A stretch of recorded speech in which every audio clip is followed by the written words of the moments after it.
मित्रों, महान धनुर्धर एकलव्य के लिए स्वयं श्री कृष्ण ने कहा था कि अगर उसका अंगूठा सुरक्षित होता तो देवता, दानव, राक्षस और नाग सब मिलकर भी युद्ध में उसे परास्त नहीं कर पाते। लेकिन सवाल ये उठता है कि आखिर एकलव्य कौन था और अंगूठा कटने के बाद उसका क्या हुआ। मित्रों, कथाओं के अनुसार एकलव्य हिरण्यधनु नामक निषाद का पुत्र था। उसके पिता श्रृंगवेर राज्य के राजा थे। श्रृंगवेरपुर राज्य महाभारत काल में प्रयाग के तटवर्ती प्रदेश में दूर तक फैला था। उस वक्त निषाद भी बड़े धनवान और शक्तिशाली होते थे, इसलिए उस समय श्रृंगवेरपुर की शक्ति मगध, हस्तिनापुर, मथुरा, चेदी और चंदेरी आदि सभी बड़े राज्यों के बराबर थी। 5 वर्ष की आयु से ही एकलव्य की रुचि अस्त्र शस्त्र में थी। युवा होने पर एकलव्य धनुर्विद्या की उच्च शिक्षा प्राप्त करना चाहता था। उस समय धनुर्विद्या में गुरु द्रोण की ख्याति थी, पर वे केवल विशेष वर्ग को ही शिक्षा देते थे। पिता हिरण्यधनु को समझा बुझाकर एकलव्य आचार्य द्रोण से शिक्षा लेने के लिए उनके पास पहुंचा, पर द्रोण ने धुतकार कर उसे आश्रम से भगा दिया। एकलव्य हार मानने वालों में से न था। वो बिना शस्त्र शिक्षा प्राप्त किए घर वापस लौटना नहीं चाहता था, इसलिए उसने वन में आचार्य द्रोण की एक प्रतिमा बनाई और धनुर्विद्या का अभ्यास करने लगा। शीघ्र ही उसने धनुर्विद्या में निपुणता प्राप्त कर ली। धार्मिक ग्रंथों में वर्णित कथा कहती है कि एक दिन कौरव पांडव राजकुमार वन में शिकार के लिए गए।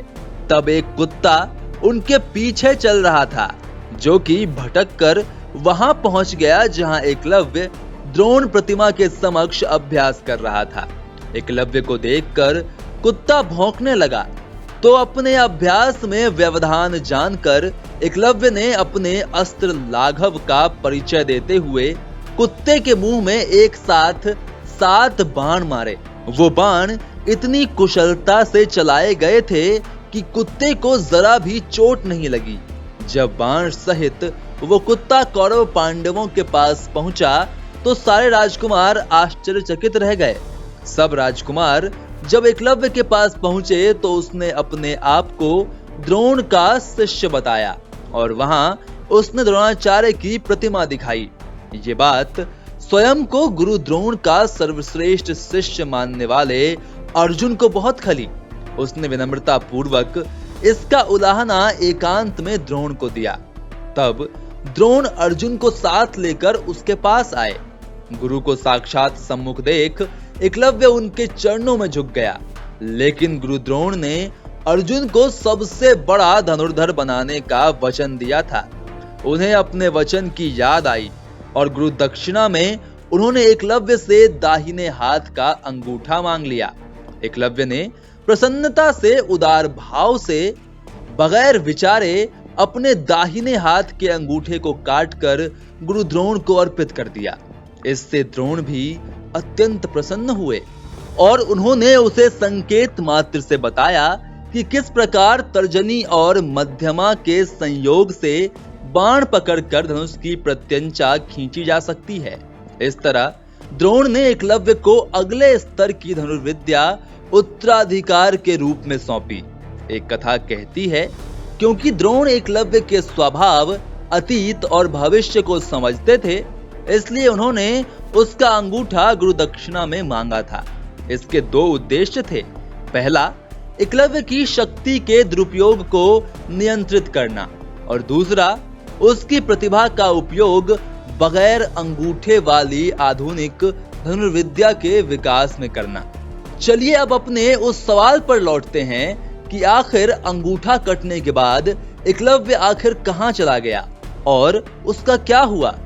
एक कथा कहती है कि पिता की मृत्यु के बाद एकलव्य श्रृंगवेरपुर राज्य का शासक बन गया और अपने राज्य की सीमाओं का विस्तार करने लगा। वो जरासंध की सेना की तरफ से मथुरा पर आक्रमण कर श्री कृष्ण की सेना का सफाया करने लगा। सेना में हाहाकार मचने के बाद श्री कृष्ण जब स्वयं उससे लड़ाई करने पहुंचे तो उसे सिर्फ 4 उंगलियों के सहारे धनुष बाण चलाते हुए देखा तो उन्हें अपनी आंखों पर विश्वास ही नहीं हुआ। चूंकि वो मानवों के नरसंहार में लगा हुआ था, इसलिए कृष्ण को एकलव्य का संहार करना पड़ा। मित्रों, एकलव्य अकेले ही सैकड़ों यादव वंशी योद्धाओं को रोकने में सक्षम था। इसी युद्ध में कृष्ण ने छल से एकलव्य का वध किया था। उसका पुत्र केतुमान महाभारत युद्ध में भीम के हाथ से मारा गया था। मित्रों, जब युद्ध के बाद सभी पांडव अपनी वीरता का बखान कर रहे थे, तब कृष्ण ने अपने अर्जुन प्रेम की बात कबूली थी। कृष्ण ने अर्जुन से स्पष्ट कहा था कि तुम्हारे प्रेम में मैंने क्या क्या नहीं किया है। तुम संसार के सर्वश्रेष्ठ धनुर्धर कहलाओ, इसके लिए मैंने द्रोणाचार्य का वध करवाया, महापराक्रमी कर्ण को कमजोर किया और न चाहते हुए भी तुम्हारी जानकारी के बिना भील पुत्र एकलव्य को भी वीरगति दी, ताकि तुम्हारे रास्ते में कोई बाधा ना आए। मित्रों, आप इस कथा के बारे में क्या सोचते हैं? कमेंट करके जरूर बताएं।